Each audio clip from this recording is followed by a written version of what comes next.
Could I have some quiet, please? I think we're ready to start. I'm very pleased to announce as the first speaker the patroness of this entire occasion and the former president, Dr. Vaira Vīķe-Freiberga, I hope I pronounced this correctly, who will speak to us. It's very rare these days to have a political figure who's also an intellectual or even has a job or has done a job apart from being a politician. So I think it's entirely fitting that Dr. Freiberga, a distinguished psychologist as well as a former president, would start the proceedings. Could I ask you to speak?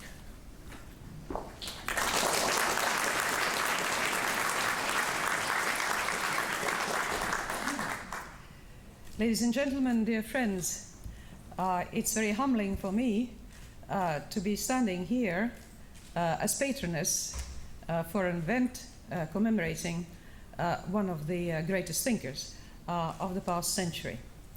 And it's certainly a great pleasure for me, as somebody born in Riga, to be able to welcome home, as it were, Josiah Berlin here in this institution and in this city, which have seen throughout the years and throughout history so many events, many of them deeply tragic, but also life going on as it usually does. Josiah Berlin was born in Riga 100 years ago.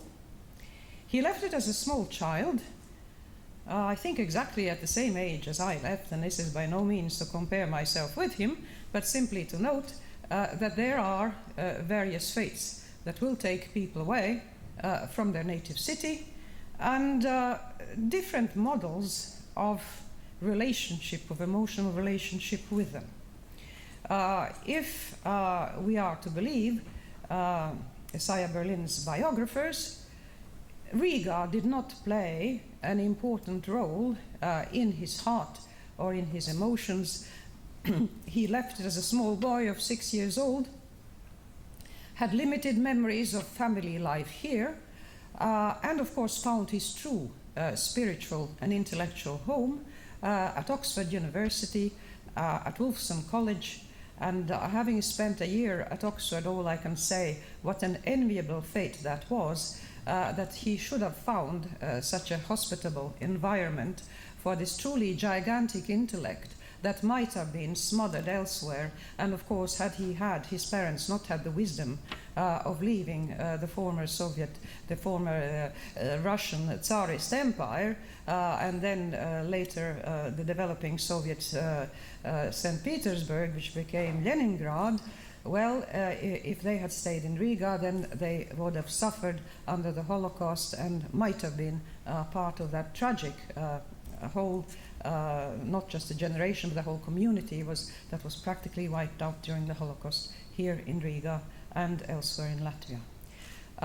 It is a good thing that they went to England and they found a home in Oxford, because he was able to bloom there and to develop into that gigantic intellect, which I think, thanks to those who have made it their life's duty to gather together his scattered essays and his thoughts, will reach many more than those who had the good fortune of having the privilege of sitting with him and debating with him at Oxford and elsewhere in their intellectual contacts.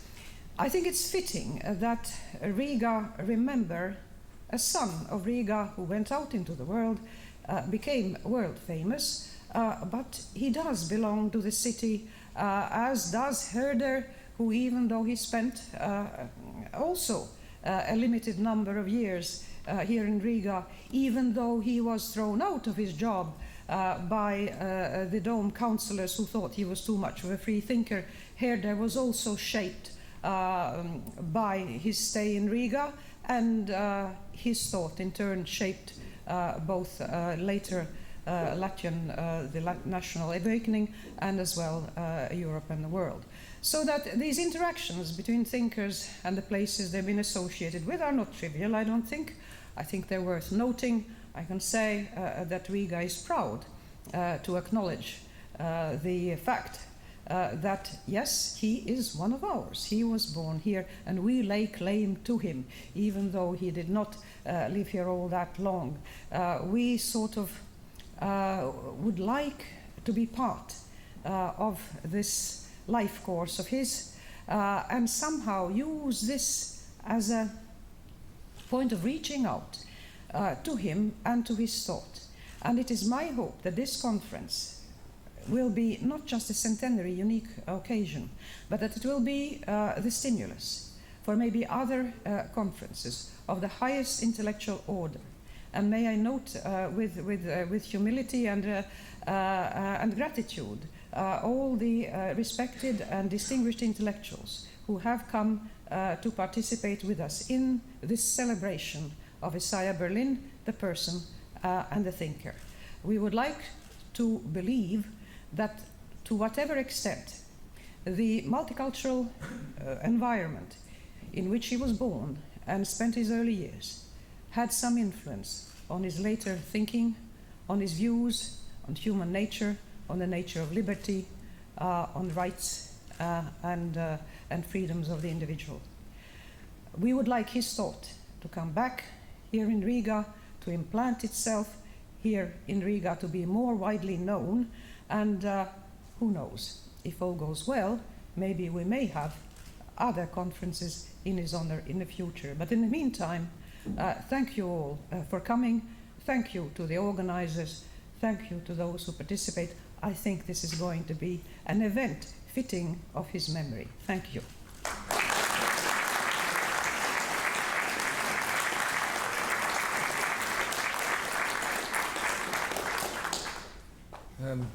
Thank you for those gracious words. And I'd like to introduce three speakers who will address us briefly before going on to the rest of the program. The first is, and I again forgive my pronunciation, but is Mārcis Auziņš, the Rector of the University of Latvia, Inta Brikše, the Dean of the Faculty of Social Sciences of the University of Latvia, and Andris Aukmanis of the Soros Foundation in Latvia. Could you come up to the podium, please?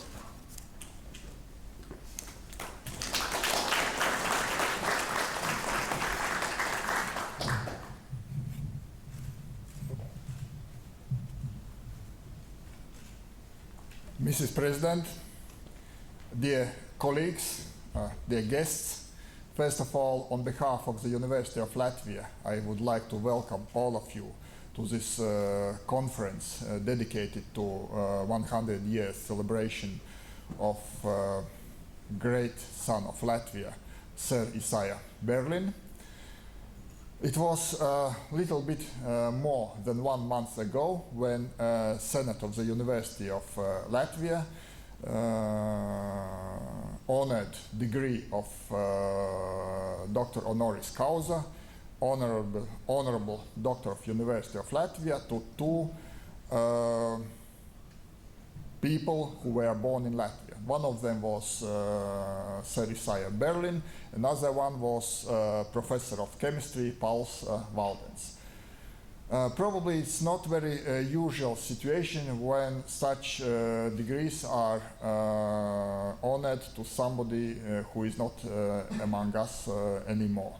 But Senate decided and considered that this is the right way to do, and that's a wise decision because both of them at different periods of the history of the University of Latvia were considered for this degree, and for different reasons didn't receive this degree.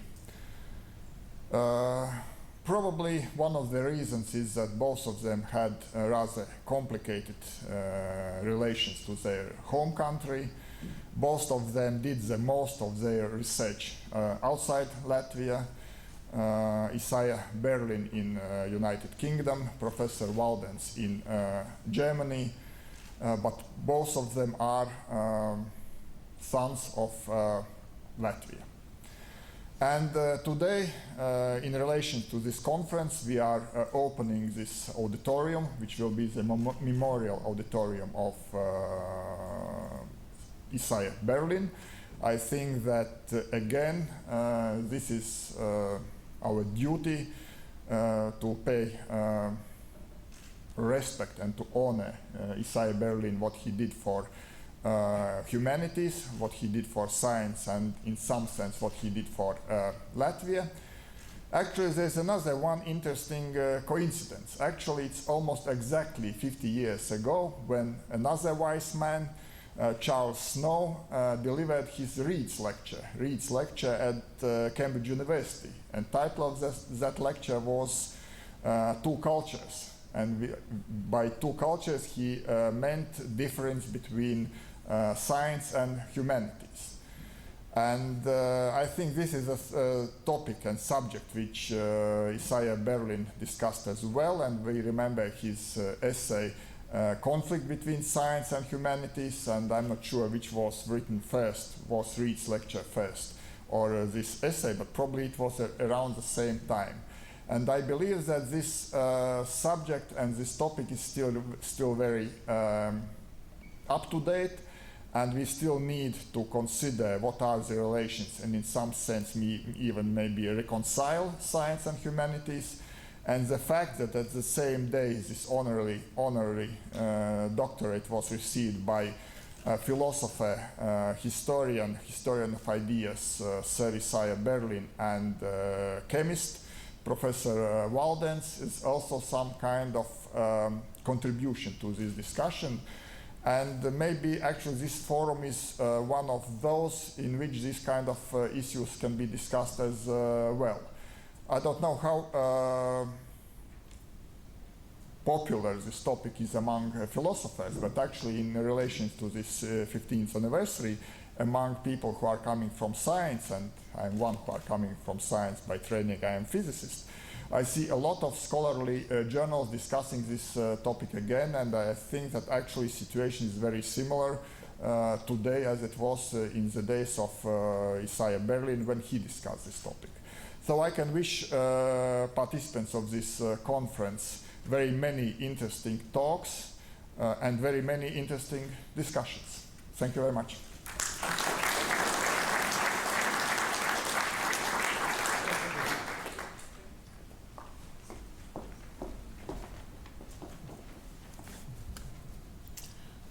Professor Vīķe-Freiberga, distinguished guests, ladies and gentlemen.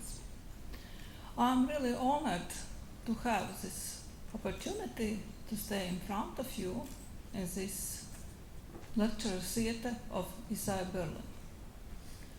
This district where you are now had quite long and interesting history. For a long time it was called Maskavas Vorstätte, suburb of Moscow. Not far from this place we are now, it was Riga ghetto during the Second World War. Today, there is one of the biggest social sciences institution in Latvia, only started in this century. That is a small piece, maybe, of contradictory history. And as Latvians would like always to point out, we have very contradictory history. Lecture theatre is not only a room, a hall, maybe a floor, or maybe a podium. In our understanding, that is a very important space to think. And I believe that we will manage to create this place as a real place to think about our society, about future society, and to keep in mind that that is a great opportunity really, and a great challenge for liberal thought. Thank you very much.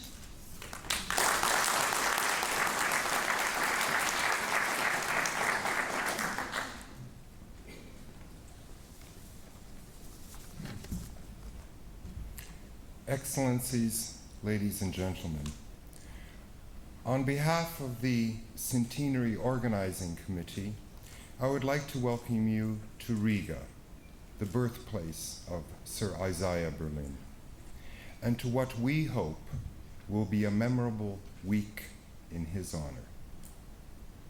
Our aims for the centenary are as follows: to advance Isaiah Berlin's principles of pluralism, liberalism, tolerance, and personal freedom as tools for tackling present-day problems in Europe.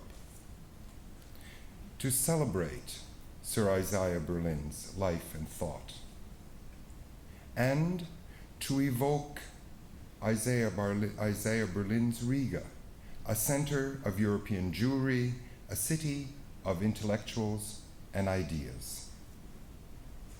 In this most difficult of economic times, I would like to thank our donors who have made these events possible. I would like to thank the board of the Soros Foundation Latvia for its most generous financial support, and the Open Society Institute East-East Partnerships Across Borders program, which has provided funding to bring to Riga over 24 young intellectuals from across Central and Eastern Europe. My thanks to the European Commission representation in Latvia, which has funded the exhibition Isaiah Berlin and the Riga of His Times. My thanks go to the Riga City Council, the City University of New York Graduate Center, the Stockholm School of Economics in Riga, the University of Latvia, Faculty of Social Sciences, the National Library of Latvia, the British Embassy in Riga, the Embassy of Israel in Riga, the Embassy of the Kingdom of the Netherlands in Riga, the Embassy of the United States of America in Riga, the Ministry of Foreign Affairs of the Republic of Latvia, the Jewish Community Center, Robert Cottrell and Solveiga Silkal, Inta and Elizabeth Silinch, and Nicholas and Elijah Walker. Thank you. And I would like to thank my colleagues on the organizing committee for their unflagging engagement. But most of all, I would like you to join me in giving a hearty round of applause to the craftsman and driving force of the centenary, erstwhile globe-trotting journalist, now owner of Robert's Books in Riga, Robert Cottrell.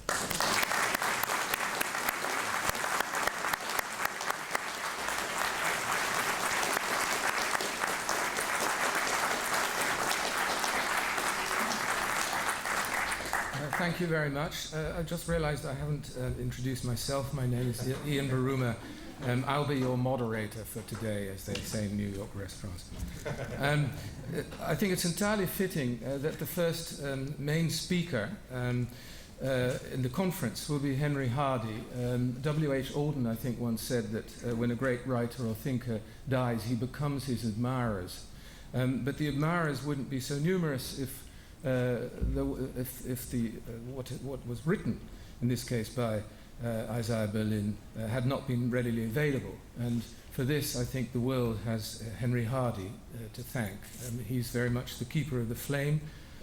Without him, the material simply wouldn't be there for all to see, and I think the world owes him a great debt for that. So, Henry, where are you? There you are. Please come to the podium and start the proceedings. And after that, we'll have a Q&A. I think we've got an hour and a half, so plenty of time. It seems very hot, so I'm going to take my jacket off, if you will forgive me. Something Isaiah would never have done. He wore a three-piece suit in all weathers.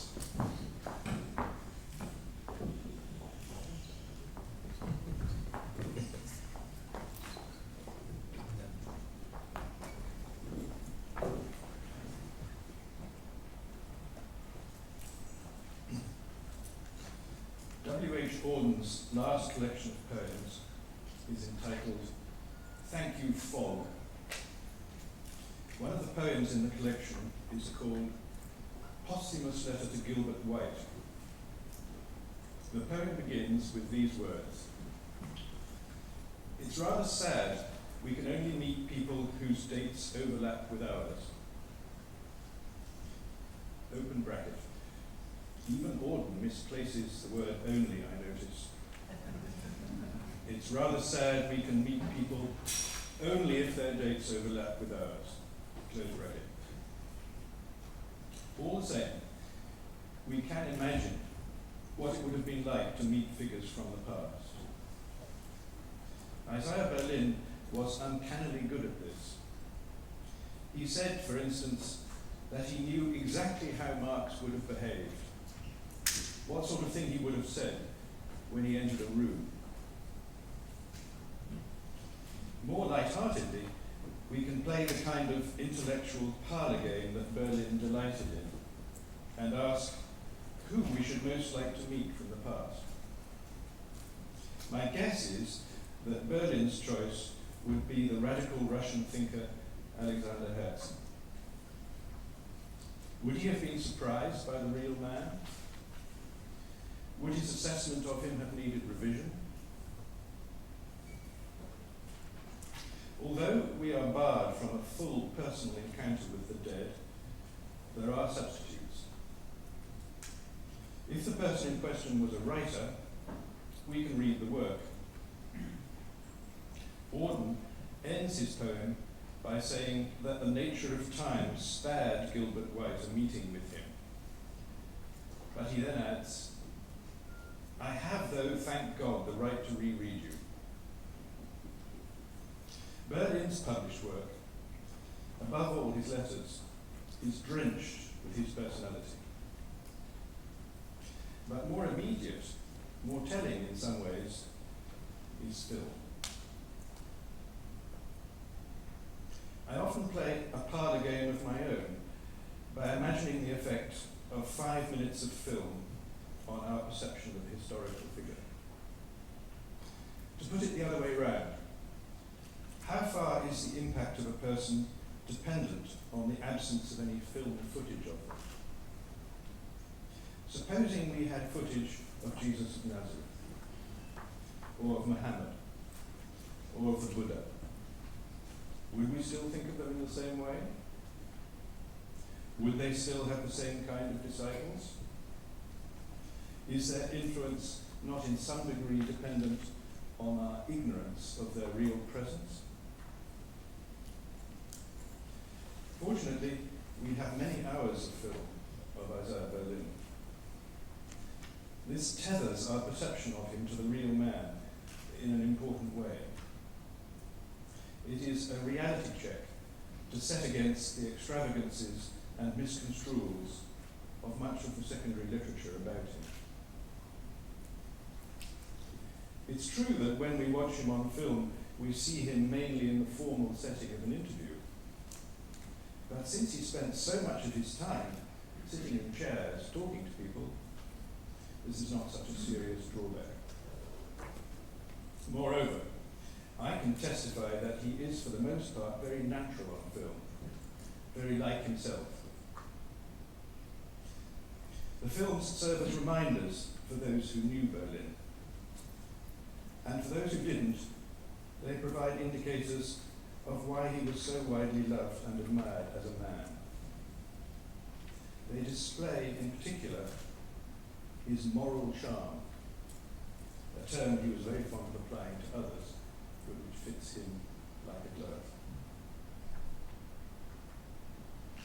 I had intended to prepare for this centenary a DVD compilation of the surviving films, so that this fascinating footage would be available to as many people as possible.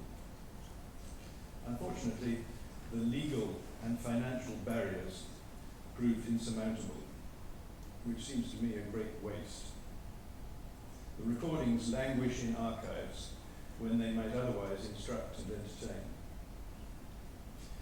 A gifted producer might construct a remarkable film about Berlin from the rich material that is available.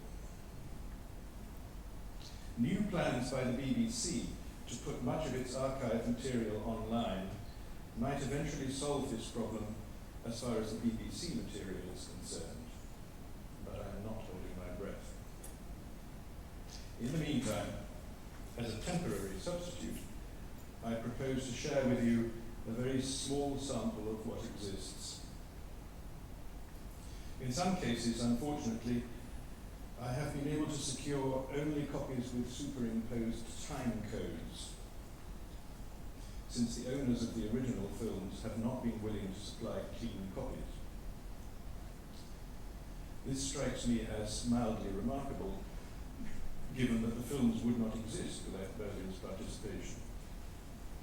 At any rate, I hope you will not find these codes too distracting. Nor is the sound quality always as good as it might be, but I hope it is good enough for you to follow roughly what is being said. So much of the available film is of equally good quality that choice has been very hard. However, it would take a whole day to watch everything, so I have had to be a good pluralist and plump. Murphy's Law says that if anything can go wrong, it will. Kelly's Law says Murphy was an optimist. Hardy's Annex says, especially when using audio-visual equipment. I hope that I'm about to be proved wrong, but we'll see. So far as I know, the earliest appearance of Berlin on film dates from 1959, when the BBC was making a documentary about itself called This is the BBC, an impression of 24 hours in the life of the British Broadcasting Compilation. A corporation or something. Freudian slip. Berlin was asked to sit in a radio studio and pretend to give one of the talks on the 19th century Russian intelligentsia that he had given 4 years earlier on the third programme under the title A Marvellous Decade, published in one of his books as A Remarkable Decade. Berlin always changed his mind about everything, even his titles. Initially, this film was shown only in cinemas, but when it was decided to show it on television in 1960, Berlin insisted, with breathtaking inconsistency, that his contribution should be cut. You will see that it is in fact entirely harmless and lasts for only 11 seconds. The lights off. This is the moment of truth.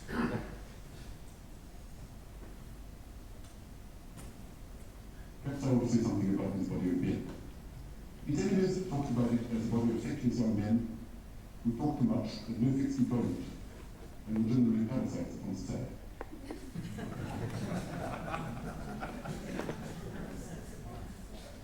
Well, how do I show it again? Play it again.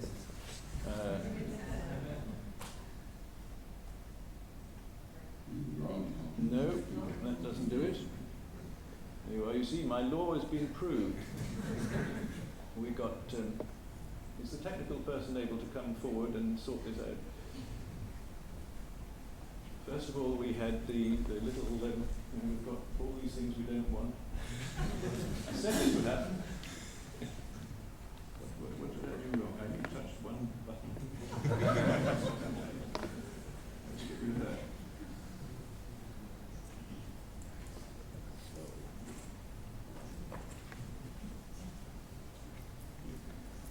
Now, are we back at the beginning? Yes? Sure? Perhaps I want to say something about this body of men. Interviewers talked about it as a body of feckless young men who talk too much, had no fixed employment, and were generally parasites upon society. Okay.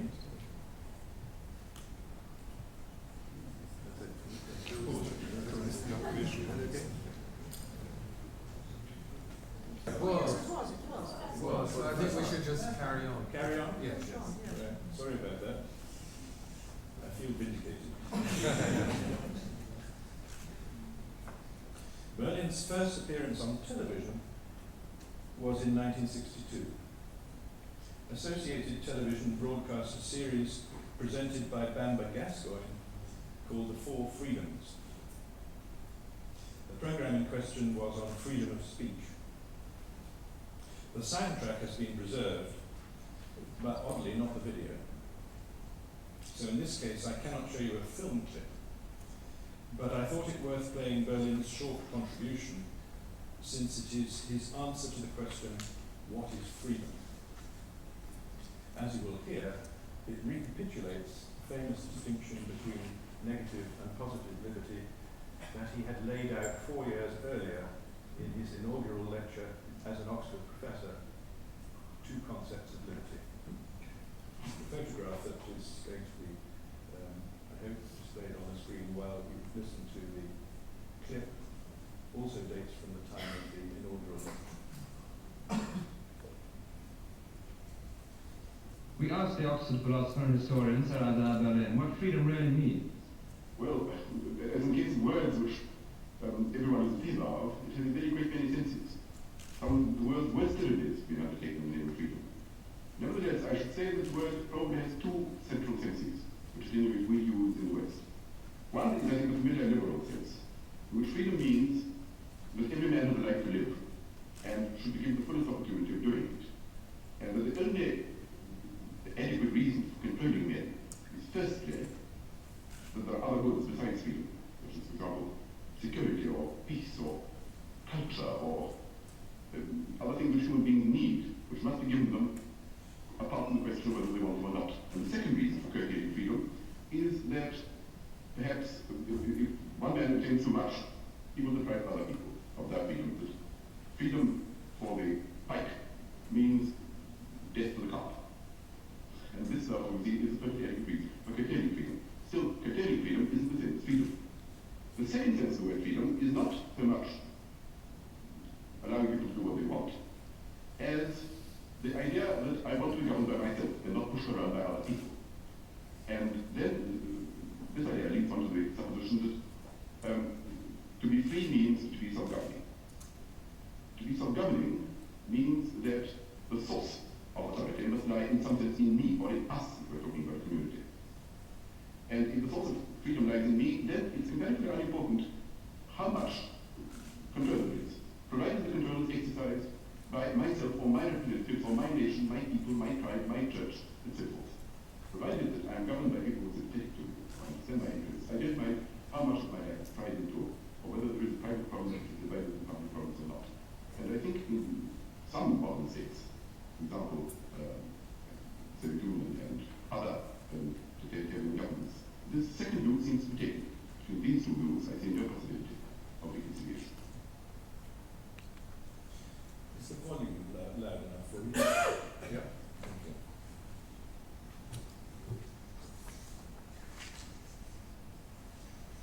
The first television recording that survives complete with sound and picture, yes, dates from 1964 and is part of a BBC series called Conversations for Tomorrow.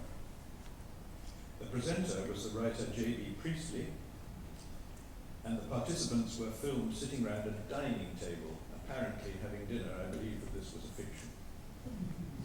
Although, as you'll see, the cigars and the cigarettes were real enough. On this occasion, his guests were Berlin and the philosopher A.J. Ayer, known as Freddie Ayer to his friends.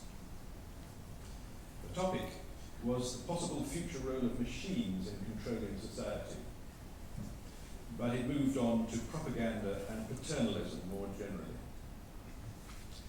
Here are 3 short clips from the program, which seems to me to show Berlin in his prime. Dit is not propaganda. News. Right. But now, why do you use propaganda? If it's lies, we don't want to be lied to or to see it. Speaking it isn't lies in the crude sense.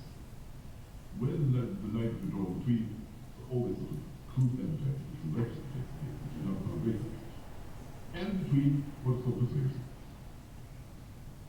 If somebody, I mean, when somebody puts big law, my mother comes along to me and says, I don't want to do this so they can make the French man happy. This is putting pressure on him, moral pressure on him. This is different. And to do that, at least in my eyes, from what we officially object to, which is being blared out by voices, showing pictures of walls, in some way insensibly driven towards committing certain acts. I think I've drifted more than that. I think I've drifted from to that child. I think I've drifted not unreasonably. I've drifted pretenders. And I mean, ultimately, I think what I've drifted is being treated like a schoolboy, being told my own good, there are certain things to do, or being driven in a perfectly beneficent direction, by a perfectly secure knowledge. That is one of governments or manufacturers, doesn't matter which, even if you assume about pure-hearted men. If you don't think him properly at all, You don't get to political propaganda. I mean, at election time, no, because that's supposed to be rational. That's supposed to be argument before we get condemned and criticized for my reasons of being people. At least in theory. Now, what does that come from? It means that it's thought that I'm able to decide this way or that way, and be my own man, be myself. Whereas in the other case, in the Centenary case, it would be a very strong case to say, look, there isn't time to appeal to you. They will not sort of exist. For God's sake, in order to stop all the poverty and misery and general misfortunes of the world, let us somehow drive them into despair, even if they don't want to go. They'll be grateful to it. And this somehow is misfortune, somehow dignity, and they will reject. I think that's right. I think if you remove the sense of objective hierarchy, like you think about it as a function in the unit sense of reading reasons, people become disintegrated in the test and then the future, the great without bringing together again. Now, the danger is this, that not only do we men who zealots and shepherds, but also how to do it quickly enough to prevent people from destroying each other. And then people say, and then it's like we haven't got time to do it by kindness, by reason, by persuading these people. Human beings, the children, we must first have them together, create certain institutions, make them obey orders, and we know later, they will see how well we've done for them, and they will become rational in the course of exactly what the British Empire felt towards colored people in Africa, exactly what schoolmasters feel towards children, and it always leads to bad consequences in the end. I think I must be slightly deaf. I find the volume a bit low. Can you increase the volume a bit?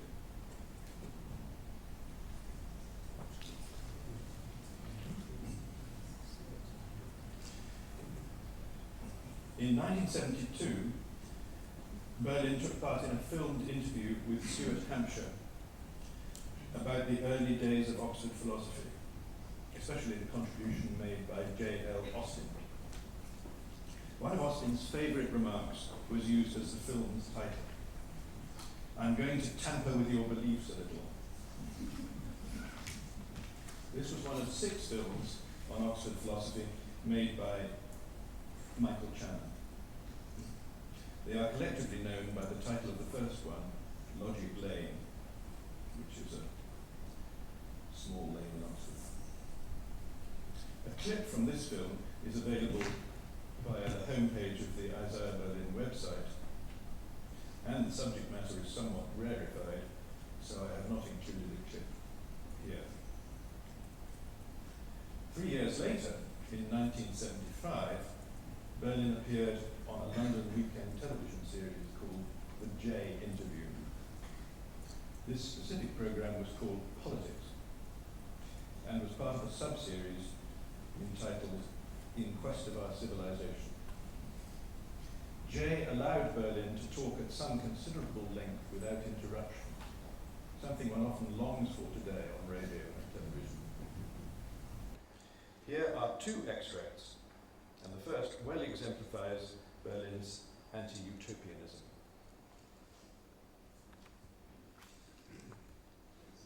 You see, the 2 propositions which I have found in the defense of what liberal democracy are 2.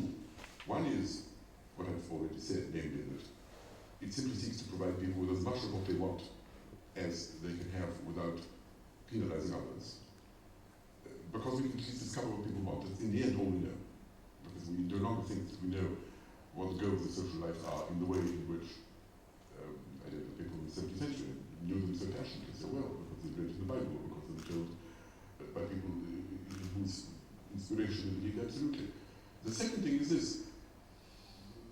You see, what excites people most is, of course, sometimes utopian vision. What excites people most is if they're told, if you do this, if you do that, maybe not difficult and painful, then you really will get a marvelous universe in which everything will be all right. People will be happy and wise and just and virtuous and free. And this is worth almost any sacrifice. Because it really is around the corner. The only people who stand against it are some sort of wicked group. Say capitalists, say militarists, say nationalists, whatever it may be. The truth is, it seems to me, that supposing when you do give people what they want, supposing there is some ideal for which I've spent my life fighting, and I get it, the very fact that I get what I want, that my aspirations are satisfied, alters me.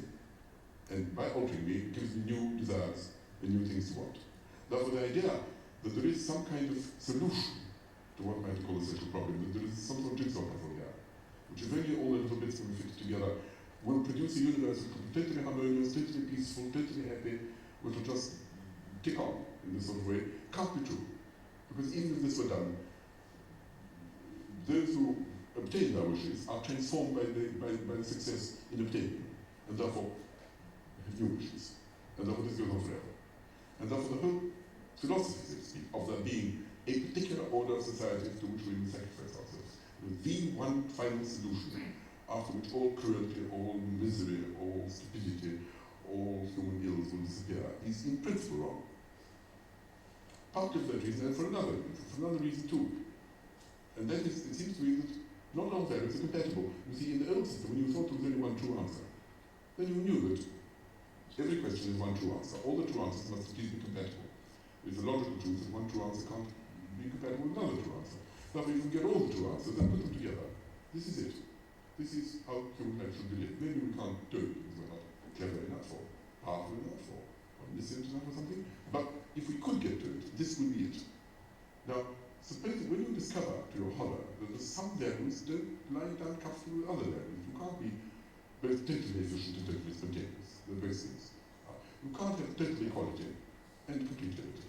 Because for complete liberty, the strong people will beat the weak on the head. And if you have complete equality, you must restrain people from doing that.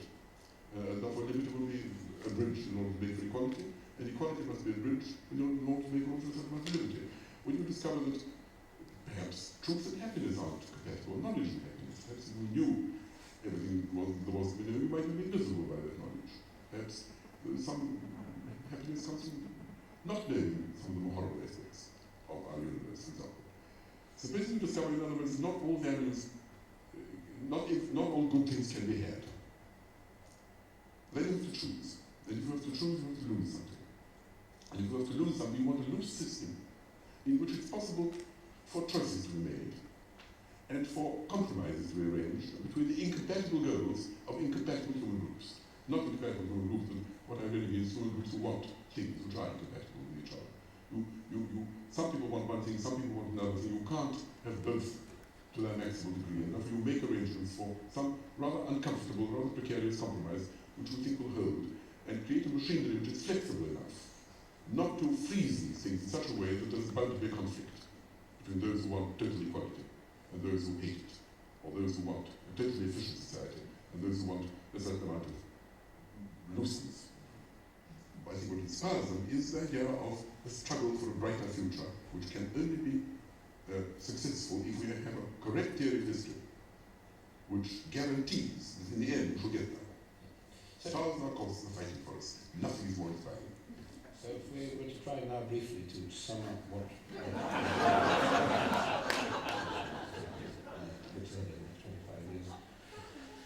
There are, I suppose, two broadly different kinds. I mean, one is goal-directed approaches. I mean, that you try and identify some tribute tools which you're striving for. The most obvious one on offer seems to be the Marxist approach. And the alternative approach is to say that's not actually the way to think of it. The way to think of it is that the art of the game is to live with your problems, not to solve them, to find a formulation which is continually is agreeable, satisfactory, avoids unnecessary brutality and poverty and so on. And that it is of its nature unglamorous, and that the youth then say, I imagine that the pursuit of glamour is a dangerous destructive one which we should try to cure ourselves. In politics, yes, I think this perhaps a little bit too passive and negative an approach. I think All I'm really trying to say is that I think the idea of the best is perhaps dangerous, and the idea of the better is all right. I mean, that's to say, we must have poverty, we must eliminate it as far as possible. There is a great deal of injustice, we must cure it. There is a great deal of oppression, we must do our best to eliminate it, and so on. I mean, I don't mean to say that there aren't acute problems which we must bend our efforts, so to speak. It's perfectly all right to have crusades to eliminate this problem, this misery, that misery. But the idea that there is a single solution, which therefore any amount of sacrifices, so to speak, justifies any amount of sacrifices, hundreds of thousands of people must be slaughtered in order that hundreds of millions might be happy. About that I feel doubts. I think it was a Russian thinker, Yeltsin, I often read, who said, when people say, we must kill millions in order that hundreds of millions might be happier, we can't have a perception about hundreds of millions. What is certain is the millions are dead. We can certainly slaughter the millions, it's been done. What is less certain is that these hundreds of millions tomorrow are going to be made happier by that. And so far, this hasn't happened in a large scale. You ask me to do glamour. Yes, I would say that in politics, glamour is somewhat dangerous. I think glamorous political causes lead ultimately to some kind of despotism, to some kind of Bonapartism. Well, the Bonapartism too, I mean, the rising men of white horses. Thank you very much indeed. Fascinating.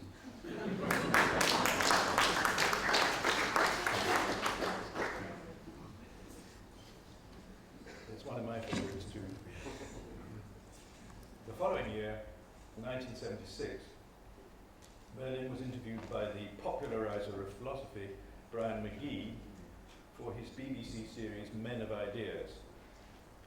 He appeared in the first programme of the series, An Introduction to Philosophy, and spoke about the peculiar nature of philosophical questions. In this clip, he compares them to questions asked by children. Aren't these questions like what is time, what is light, what is... They have something in common with children's questions, in fact. Yes, I've often thought that. Children ask these questions of their elders. They say, they don't say what is time, they don't say that. But what they say is, why can't I meet the Berlin? Supposing a child said that, seems quite natural thing for a child to do. And you say, you can't, he said. And then you say, well, why does this prevent one? And then, if the father is sophisticated, he has to explain that death means the body becomes dissolved in the ground, he can't be resurrected, it happened a long time ago.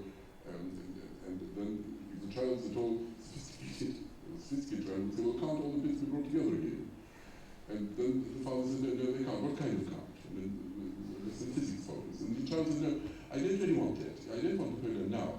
I want to go back to see him as he was in the Battle of Auziņš. That's what I like. Well, you can't, says the father. Why not? Because you can't move back in time. Why can't I? Then we have a philosophical problem. What is meant by can't? Is not being able to move back in time the same sort of can't as when you say twice 2 can't be 7? Or the same sort of can't as when you say you can't buy cigarettes at 2 o'clock in the morning because there's a law against it. Or I can't remember. Or I can't make myself 9 foot tall and merely wishing. What sort of can't? What sort of must? And then we'll plunge into philosophy. Straight away. And then we say, well, nature of time. And then some people will say, no, there isn't such a thing as time. Time is just a word for before and after and simultaneously with. To talk about time as if it's a kind of thing is a metaphysical trap. And it's well launched. Well, most fathers don't want to answer questions. They want to ask silly questions. Go and private children. But these are the questions which constantly recur, and philosophers are the people who are not terrified of them and are prepared to deal with them. Children, of course, ultimately are conditioned to not asking these questions, more severely. The children who are not so conditioned turn into philosophers. Can you turn up the volume a bit more? It's still too low for me. See, I'm going deaf at a rapid rate.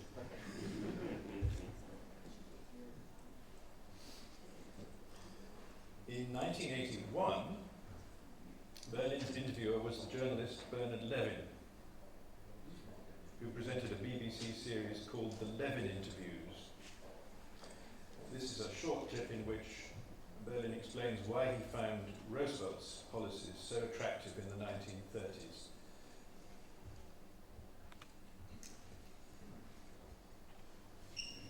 If one was young and reasonably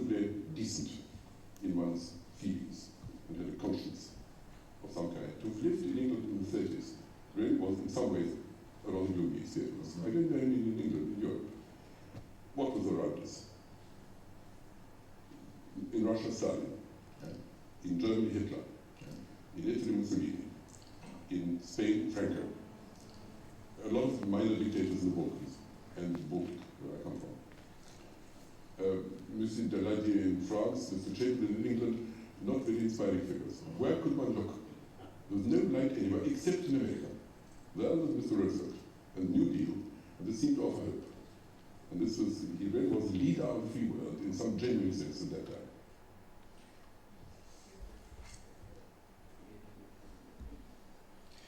Years later, in 1992, Michael Ignatieff had begun his biographical conversations with Berlin and persuaded him to appear on The Late Show on independent television. Ignatieff was one of the show's regular presenters at the time. In this instance, I'm going to spare you a clip, partly because you have the chance to watch the whole program later in the week, and partly because Ignatieff talked to Berlin again at far greater length in 1995, when he was allowed to make 2 linked biographical films on condition that they were not shown in the subject's lifetime. They were first screened 10 days after Berlin's death, which occurred on the 5th of November 1997. They are marvellous programs, and I should like to pay tribute to the producer, David Herman, who is here in the front row, because his contribution is absolutely crucial. Anyway, if time allowed, I should screen them in their entirety. Instead, I've chosen 2 short clips from each film. The first program is called The Making of a Hedgehog. And of course, a lot of the most basic making occurred here in Riga. I'm not sure whether Ignatieff dwells on this enough, but here, at any rate, is the passage about Berlin's relationship to the city in which we are now assembled.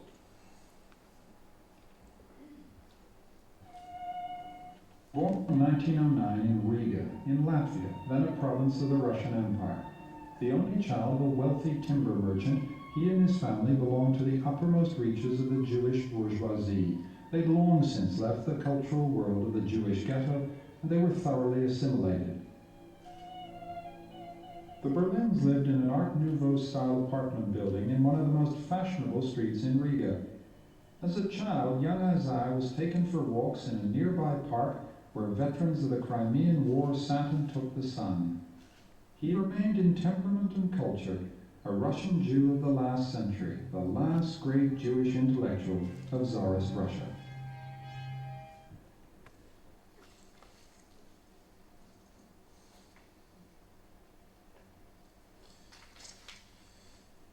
In the second clip from this program, Berlin tells the famous true story of the occasion in 1944 when Winston Churchill's wife told him that Irving Berlin, the famous songwriter, was in London.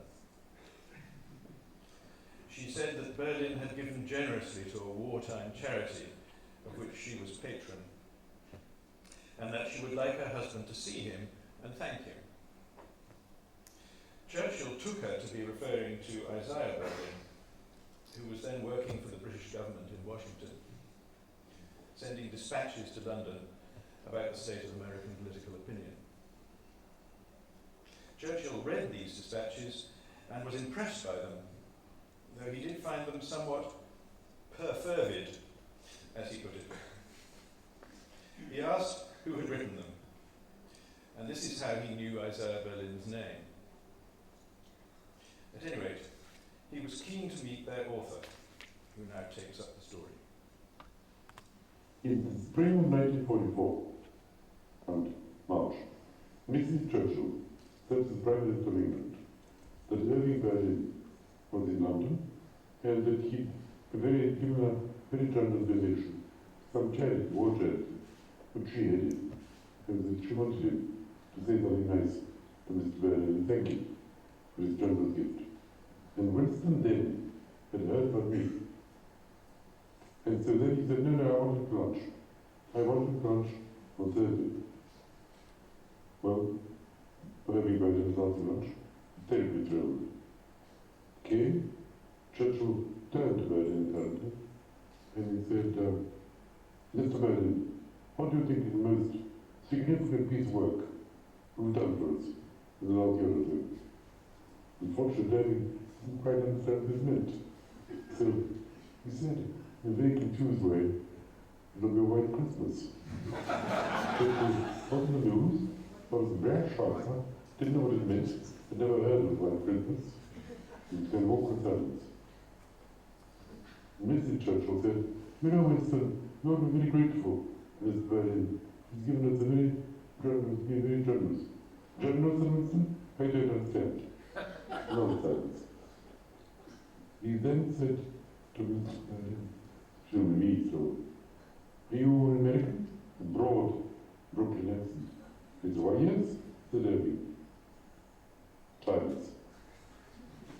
Then, after a bit, he said, when do you think the European war will be doing? Irving said, sir, when I go back to my own country, I shall tell my children, and my children's children, that in the spring of 1944, the Prime Minister of Great Britain asked me when the European was going to end. At that point, Britain became very agitated, and didn't know what to do at all. Swept, and then got up and said, I am very sorry, I've got a cabinet meeting, I've got to go. Mr. Churchill said to him, fool, I told you, wrong man. He was delighted. Everybody went back to Savoy, and there he met his roommate, Alexander Corder. He said, you know, Mrs. Churchill was a wonderful woman. I got a beautiful daughter. She's absolutely marvelous. I didn't know what it was for the Prime Minister. He's probably the greatest Prime Minister we've ever had. Maybe the greatest man in the world. I felt we didn't click. I didn't know what it was. I just felt we didn't click.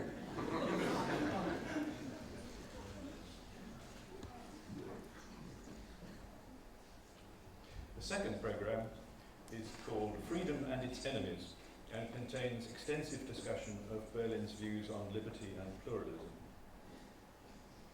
These passages are rather long for present purposes, so instead I have chosen two rather more personal short clips. In the first, Berlin reports his temperamental preference for untidiness, something that lay at the heart of his vision of life, and was also strongly displayed in the way that life was conducted. I discovered that I didn't want, this is purely psychological, that I rather have bored, perhaps not for very intellectual, than just emotional reasons, the spick and span universe, which everything was ordered, everything was caused, everything went on normal wheels, everything was on a huge clock, operating in some very determined fashion. I wanted there to be swerves. I wanted here's the miracle to occur. I wanted things not to be predictable, so that one had far more liberty of action. One wasn't stopped from doing things saying, you're working against history, you're working against progress, you're working against the inevitable flow of history, you're being foolish, you're being mad. All this I rejected. In the second clip, Berlin looks back on his life and speculates about his reputation. This is the very end of the second programme.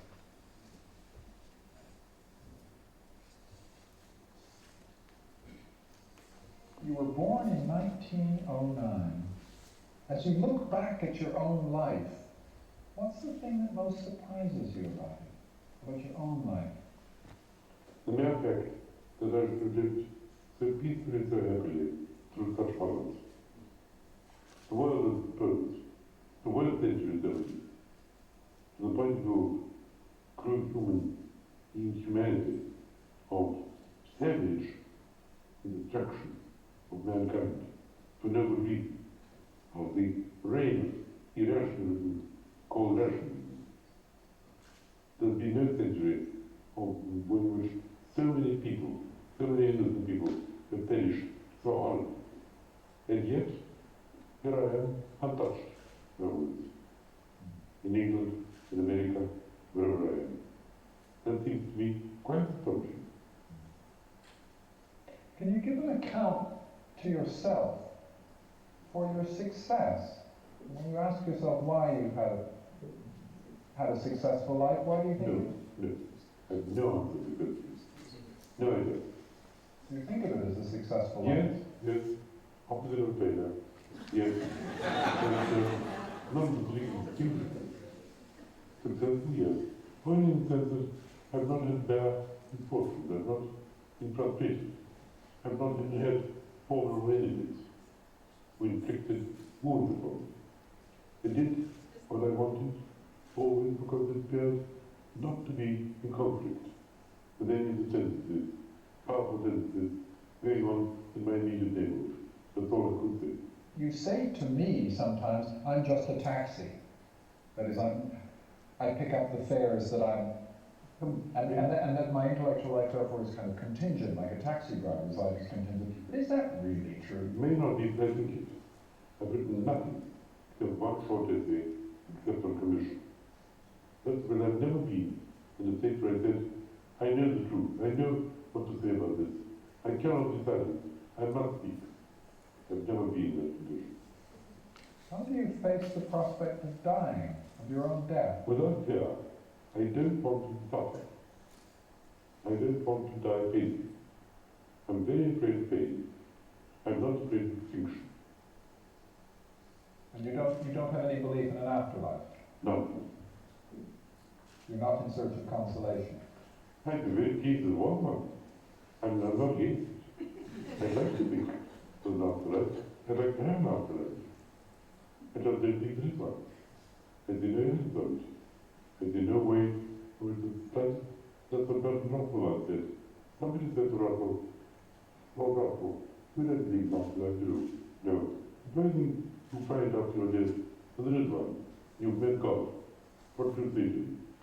He said, I'll say, no. But why didn't you give that evidence of your existence? Isaiah, how do you think you will be remembered? I have no notion, and I don't care very much. I do know.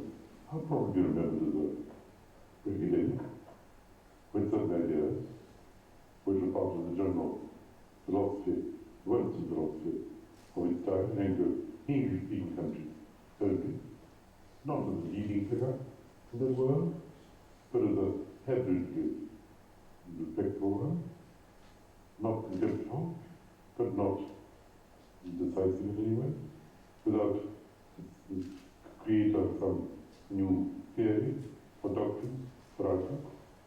I think that at best, what would be thought about me, or maybe nothing thought. I'm relatively content for either of these things there. I don't think about myself very much. That's my chief point is I have not really introspective. I don't brood with myself. I don't ask myself, am I any good?